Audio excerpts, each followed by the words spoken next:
Shalom, praise the Lord. आप सभी को जय मसीह की। परमेश्वर का धन्यवाद देते हैं आज का दिन दिखाने के लिए। एक और दिन परमेश्वर ने दिखाया, एक और सुबह परमेश्वर ने हमको दिखाई है। हम प्रभु को कोटि कोटि धन्यवाद दें। मैं पास्टर राज मैसी आपके सम्मुख उपस्थित हूँ एक नया संदेश लेकर। और आपने देखना शुरू किया मेरा यूट्यूब चैनल जिसका नाम है ब्रदर राज मैसी। यदि अभी तक आपने मेरे इस चैनल को सब्सक्राइब नहीं किया तो अभी सब्सक्राइब कर लीजिए, बेल आइकन को दबाइए ताकि नोटिफिकेशन आपके पास पहुंचे। नया वीडियो, नई जानकारी बिना व्यवधान, बिना रुकावट आपके पास पहुंच जाए। मेरे वीडियोस को लाइक करें, शेयर करें और कमेंट्स बॉक्स में आकर मुझसे ज़रूर बातचीत कीजिए। Praise the Lord. आज का संदेश जो है वो एक शिक्षा है, क्योंकि इब्रानियों की पत्री जिसके लेखक के बारे में बड़े ही विरोधाभास हैं, लेकिन ज़्यादातर लोग, अधिकतर लोग मानते हैं कि ये पौलुस की लिखी हुई पत्री है। लेकिन इसका जो 11 अध्याय है, आज उसके विषय में हम बातचीत करेंगे। 11 अध्याय विश्वास की परिभाषा है। उसका पहला पद ही हमें बताता है कि अब विश्वास आशा की हुई वस्तुओं का निश्चय और अनदेखी वस्तुओं का प्रमाण है। लेकिन मैं कुछ और आज आपके सम्मुख उपस्थित करना चाहता हूँ, आपके सम्मुख रखना चाहता हूँ इस अध्याय की कुछ खास बातें। इसका एक रहस्य है जो मैं आज आपके सामने खोलने जा रहा हूँ। तो अगर ये रहस्य आप जानना चाहते हैं तो बने रहिए मेरे साथ शुरू से लेकर अंत तक, और आखिर में आपको पता चलेगा कि ये इब्रानियों की पत्री लिखी किस लिए गई है और इसमें क्या खास बात है। 11 अध्याय में क्या खास बात रखी गई है। तो बने रहें और पूरा संदेश सुने और इसे शेयर ज़रूर करें। Praise the Lord. True press में आज का सवाल है, आपको बताना है कि जो अंत तक धीरज धरे रहेगा उसे क्या गिफ्ट मिलेगा। जानते हैं तो कमेंट्स में लिख दीजिए, नहीं तो डिस्क्रिप्शन में आपको इस सवाल का जवाब मिल जाएगा। और यदि आप प्रभु के दास दासी हैं, एवेंजलिस्ट हैं, प्रभु की सेवा में लगे हैं और आपको कभी मौका नहीं मिला है बाइबल स्कूल जाने का, आपको कभी मौका नहीं मिला है सेमिनरी जाने का, और आप स्टडी करना चाहते हैं, तो हमारे बाइबल स्कूल की तरफ से आपके लिए एक अच्छा अवसर है। हमारी जो बुक्स हैं, 20 पुस्तकों का एक सेट है, वो आप हमसे मंगा सकते हैं मामूली सा पैसा खर्च करके। क्योंकि बहुत से लोग मंगवाते तो हैं, लेकिन जब पैसे की बात आती है तो वो थोड़ा सा विचलित हो जाते हैं, फिर आंसर भी नहीं करते हैं। तो मैं आपको जानकारी देना चाहता हूँ कि ज़्यादा इसका खर्चा नहीं है। अगर आप कोर्स करेंगे तो बहुत महंगा पड़ेगा वो, लेकिन हमने बहुत ही कम इसका दाम रखा है ताकि जो हमारा बाकी का स्टेशनरी का और जो कुरियर वगैरह का खर्चा है वो उसमें हम निकाल सकें। तो अगर आप चाहते हैं तो इस नंबर पर मुझे व्हाट्सअप मैसेज कीजिए और लिखिए कि मुझे आपकी पुस्तकें चाहिए। उसी से मैं आपको पूरी जानकारी दी जाएगी और आपको रिप्लाई ज़रूर करना पड़ेगा कि आपको चाहिए या नहीं चाहिए। Praise the Lord. आइए छोटी सी प्रार्थना करते हैं, उसके बाद आज के वचन में चलेंगे। प्रभु जी, मैं धन्यवाद देता हूँ आज की सुबह दिखाने के लिए और विनती करता हूँ प्रभु जी, आज के वचन को भी शेयर करने में मेरी मदद सहायता कर। मेरे होठों को, मेरे दिल दिमाग को छू कर ब्लेस कर। मेरी आत्मा, मेरा शरीर तेरे ही कब्जे में रहे, ताकि बोलने वाला मनुष्य नहीं कि तेरा आत्मा हो। जो भी गुड़ भेद की बातें आज के वचन में छिपी हैं वो हम पे प्रकट करना, ताकि हम उन बातों को जानें और उन्हीं के अनुसार अपने जीवन को व्यतीत करें। जितने भी लोग इस वचन को देख रहे हैं, सुन रहे हैं, सब पर मैं तेरी आशीष बोलता हूँ। हर एक को आशीषित कर, हर एक की रोग बीमारी चिंता परेशानियों को अपने सामर्थ्य नाम के द्वारा दूर कर दे। यीशु नासरी के नाम से मांगते हैं, आमीन। Praise the Lord. तो आइए इस अद्भुत संदेश को हम शुरू करते हैं। संदेश है इब्रानियों की पत्री 11 अध्याय का रहस्य। क्या खास बात इस पत्री में डाल दी गई है, इस अध्याय में डाल दी गई है, आज उस पर हम मनन करेंगे। तो शुरू से लेके अंत तक मेरे साथ बने रहिएगा, छोड़िए मत, स्किप मत कीजिए। बहुत अच्छा संदेश है आपकी शिक्षा के लिए।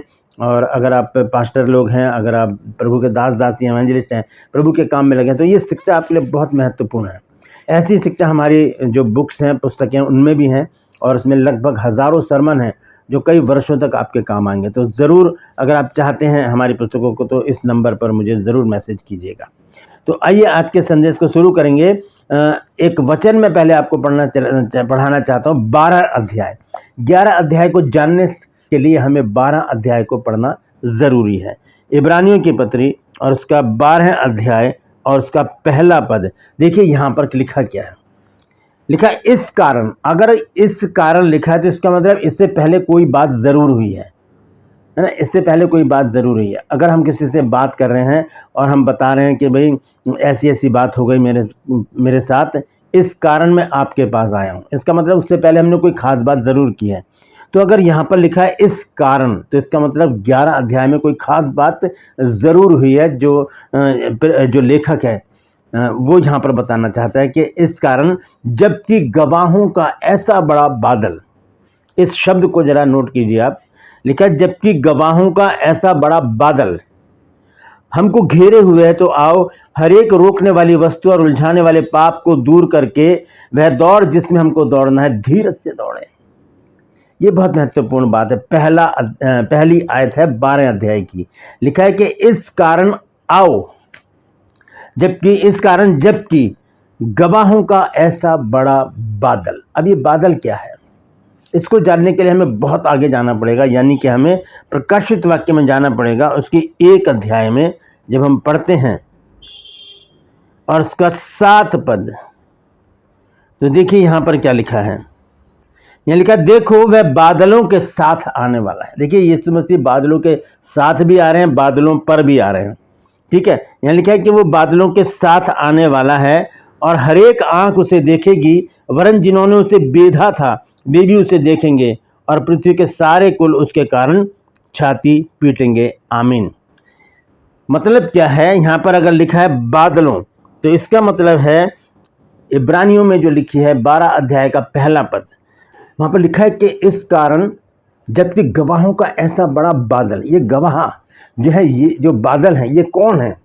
यहाँ पर प्रकाशित वाक्य में लिखा है कि वहाँ पर लिखा है कि देखो वो बादलों के साथ आने वाला है, और एक जगह लिखा है वो बादलों पर आने वाला है, बादलों पर यानी कि बादलों के ऊपर। वहाँ मत्ती 24 की 30 आयत में यहाँ लिखा है तब मनुष्य के पुत्र का चिन्ह आकाश में दिखाई देगा और तब पृथ्वी के सब कुलों के लोग छाती पीटेंगे और मनुष्य के पुत्र को बड़ी सामर्थ्य और ऐश्वर्य के साथ आकाश के बादलों पर आते देखेंगे। यहाँ लिखा है बादलों पर।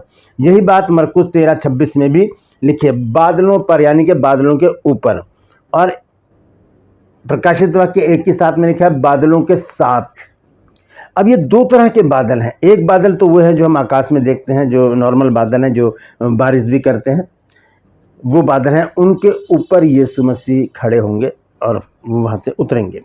लेकिन बादलों के साथ अगर लिखा है तो इब्रानियों 12 अध्याय और उसका पहला पद जब हम पढ़ते हैं तो वहाँ पर लिखा है कि इस कारण जबकि गवाहों का ऐसा बड़ा बादल। ये गवाहों का जो बादल है, ये वो लोग हैं जो 11 अध्याय में जिनके नाम लिखे गए हैं, यानी कि वो विश्वासी लोग, उन विश्वासियों के नाम लिखे गए। आगे चलकर मैं आपको उन सब के नाम बताऊंगा कि वो कौन कौन लोग हैं जो बड़े बादल की तरह यीशु मसीह के साथ आने वाले हैं। तो लिखा है इस कारण जबकि गवाहों का ऐसा बड़ा बादल हमको घेरे हुए है। तो वो बादल हैं वो विश्वासी लोग जिनका जिक्र इब्रानियों 11 अध्याय में किया गया है। उनमें कुछ स्त्रियों के भी नाम है, लेकिन मैंने स्त्रियों के नाम नोट नहीं किए हैं, पुरुषों के नाम है, तो वो मैं आपको बाद में बताऊंगा।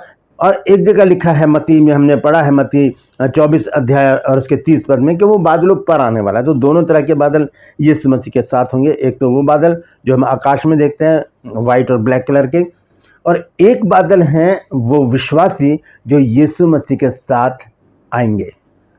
जब यीशु मसीह अपने आगमन में आएंगे, जब यीशु मसीह अपनी आमद में आएंगे, तो ये विश्वासी यीशु मसीह के साथ बादलों पर हमें दिखाई देंगे। यदि हम उस समय तक जीवित रहे तो हो सकता है यीशु मसीह आज आ जाएं, तब तो हम देख लेंगे, क्योंकि लिखा है हर आंख उसे देखेगी। ये नहीं कि जिन्होंने पाप किया वो नहीं देख पाएंगे, सभी देखेंगे। जिन्होंने उसे बेधा था वो भी देखेंगे।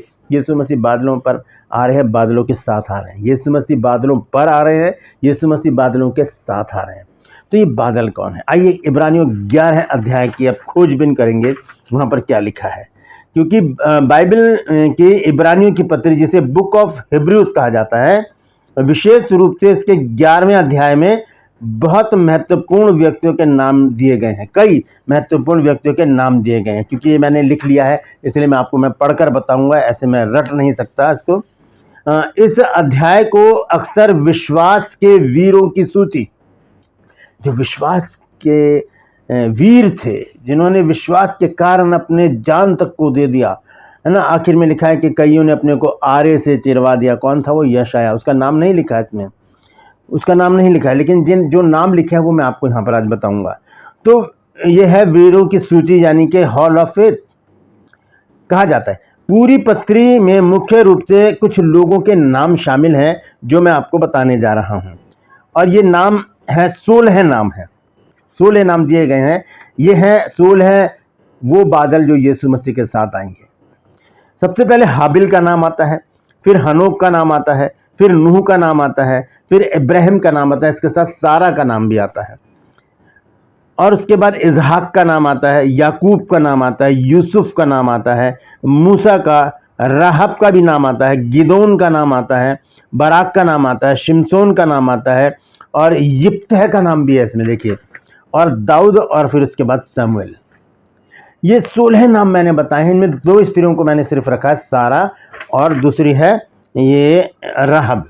2 ही स्त्रियों का नाम मैंने लिखे हैं। तो ये 16 लोग हैं जो विश्वास से परिपूर्ण रहे, और इनके विश्वास के द्वारा ही ये पत्र लिखी गई है। क्योंकि 11 अध्याय के पहले पद को जब हम पढ़ते हैं तो वहाँ पर लिखा है कि अब विश्वास आशा की हुई वस्तुओं का निश्चय और अनदेखी वस्तुओं का प्रमाण है। और जब आगे चलते हैं हम 6 आयत में पढ़ते हैं तो वहाँ लिखा है कि विश्वास बिना उसे प्रसन्न करना अनहोना है, क्योंकि परमेश्वर के पास आने वाले को विश्वास करना चाहिए कि वो है और अपने खोजने वालों को प्रतिफल देता है। तो ये विश्वास से भरी हुई जो पत्री है, अध्याय है, 11 अध्याय, ये विश्वासियों से भरा हुआ है। इनके नाम दिए गए हैं, इनके काम दिए गए हैं 11 अध्याय में। उसके बाद 12 अध्याय को लिखते टाइम इस बात का ध्यान दिया गया कि 11 अध्याय में क्या लिखा गया है। विश्वासियों की सूची दी गई है। इसीलिए लिखा है कि इस कारण जबकि गवाहों का ऐसा बड़ा बादल हमको घेरे हुए है। कौन है ये बादल? मैं एक बार फिर से बता देता हूँ। ये बादल हैं हाबिल, हनोक, नूह, अब्राहिम, सारा, इजहाक, याकूब, यूसुफ, मूसा, राहब, गिदोन, बराक, शिमशोन, यिप्तह, दाऊद और शमूएल। ये 16 लोगों के नाम है। और भी नाम है पूरी पत्री में, वो भी मैं आपको बताऊंगा, क्योंकि पत्री में अन्य भागों में आए और भी नाम है जो 11 अध्याय के बाहर भी कुछ महत्वपूर्ण नाम दिए जाते हैं। 11 अध्याय के बाहर 1 से लेकर और जो 13 अध्याय हैं उनमें और भी बहुत सारे नाम हैं जो मैं आपको बताना चाहता हूँ। सबसे महत्वपूर्ण नाम है जो इस पत्री का केंद्र बिंदु है, वो है प्रभु यीशु मसीह। यीशु मसीह का नाम उसमें आया है। और एक नाम और है, वो है मेलकिसिदक, जो हमें मिलता है 5, 6 और 7 अध्याय में। ये कई बार लिखा गया है, जिनका उल्लेख यीशु मसीह के याजक पद की तुलना से किया गया है कई बार।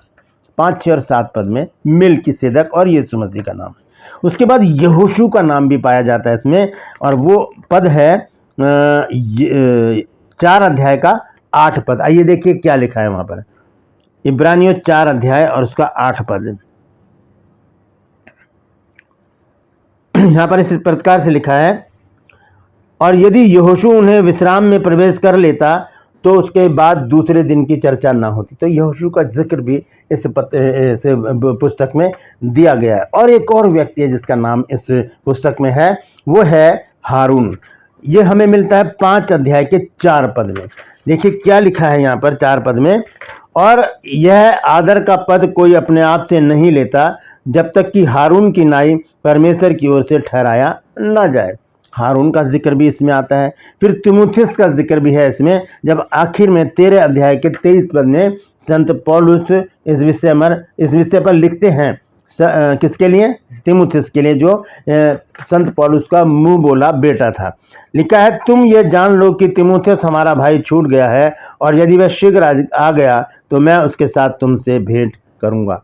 ये जो बात लिखी है ये हमें बताती है कि ये पत्री पौलुस ने लिखी है। तो ये तीमुथियुस का नाम भी आ जाता है जिसका जिक्र इसमें है। इब्रानियों 11 अध्याय में कैन और एसाव और मूसा के माता पिता का भी एक संदर्भ दिया गया, उनकी जानकारी दी गई है। ठीक है।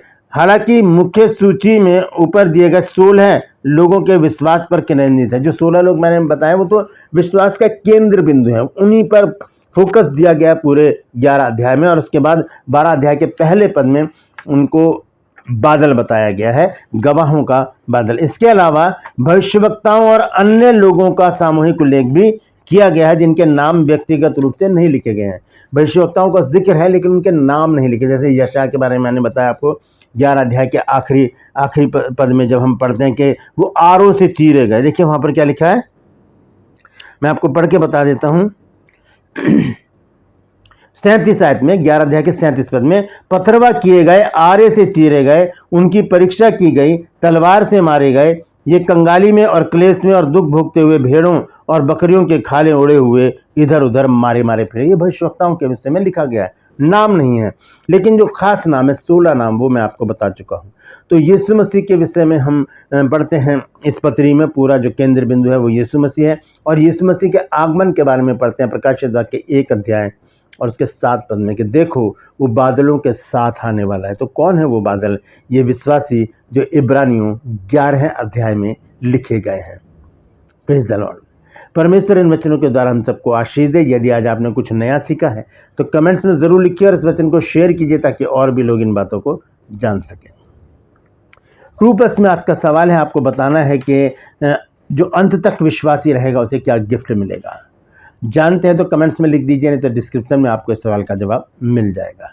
और यदि आप हमारे बाइबल स्कूल की बुक परचेज करना चाहते हैं अपनी नॉलेज बढ़ाने के लिए, आत्मिक उन्नति के लिए और सरमन पाने के लिए, क्योंकि हमारी बुक्स हैं 20 बुक का सेट है, उसमें हज़ारों सरमन हैं जो कई वर्षों तक आपके काम आएंगे। अगर आप चाहते हैं तो इस नंबर पर मुझे व्हाट्सअप मैसेज कीजिए, लिखिए कि मुझे आपकी पुस्तकें चाहिए, उसी समय आपको पूरी जानकारी दे दी जाएगी। Praise the Lord. परमेश्वर आपको आशीषित करे। और मैं आपसे निवेदन करता हूं, यदि अभी तक आपने मेरे इस चैनल को सब्सक्राइब नहीं किया तो अभी सब्सक्राइब कर लीजिए, बेल आइकन को दबाइए ताकि नोटिफिकेशन आपके पास पहुंचे, नया वीडियो नई जानकारी बिना व्यवधान बिना रुकावट आपके पास पहुंच जाए। मेरे वीडियोस को लाइक करें, शेयर करें और कमेंट्स बॉक्स में आकर मुझसे ज़रूर बातचीत कीजिए। Praise the Lord. आज के लिए बस इतना ही, फिर मिलूंगा एक नए संदेश के साथ एक नया वीडियो लेकर। तब तक के लिए मुझे इजाज़त दीजिए, लेकिन अपना और अपनों का ख्याल रखिए और याद रखिए बादलों का अगर जिक्र आया है बाइबल में तो वो विश्वासियों के बारे में लिखा गया है। Praise the Lord. परमेश्वर आप सबको आशीष दे।